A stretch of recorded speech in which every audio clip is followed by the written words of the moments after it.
السلام عليكم. الله أكبر الله أكبر، الحمد لله. تم جخم قائد ميليشيا الدعم السريع في ولاية الجزيرة اللواء خلا عبد الله حسين آدم، قائد ميليشيا الدعم السريع اللي كان مسؤول من محور جنوب الخرطوم، وتم تحويله إلى ولاية الجزيرة بعد ما انضم كيكل إلى القوات المسلحة. المدعو اللواء عبد الله حسين يعتبر من أهم قيادات ميليشيا الدعم السريع. تم جخمه يوم أمس في معارك الكاملين، وكان ميليشيا الدعم السريع متكتم على الخبر لحد ما أهله طلعوا الخبر، والآن تأكد رسميا جخمه. اللواء عبد الله حسين من أهم قيادات ميليشيا الدعم السريع، وده بأكد لك الانهيار اللي وصلت له ميليشيا الدعم السريع.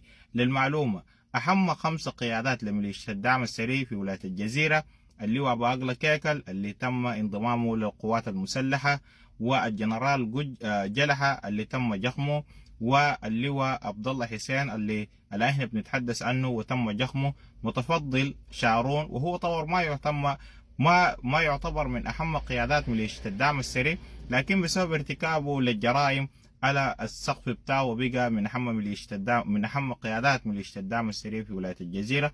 وأيضا قجة.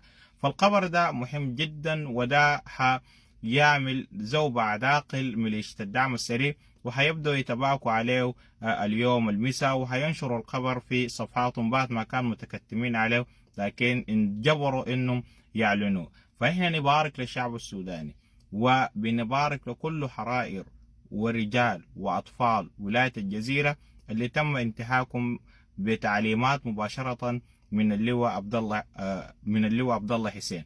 حق الشعب السوداني يا جماعة قاعد يرجع في الدنيا أمام عيوننا. نحن بنشاهد في المجرمين اللي ارتكبوا جرائم حق الشعب السوداني إنه ربنا قاعد يعاقبهم في الدنيا قبل عقاب الآخرة بإذن الله سبحانه وتعالى.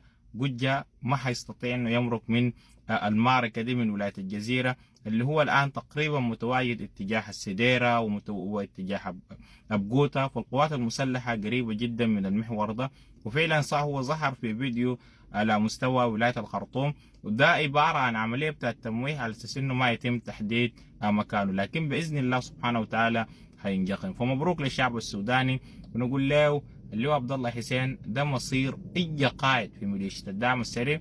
زي ما ذكر السيد القائد العام للقوات المسلحة إنه هيتم جخم كلهم، ما في واحد من قيادات ميليشيا الدعم السريع في المعركة دي هينجو.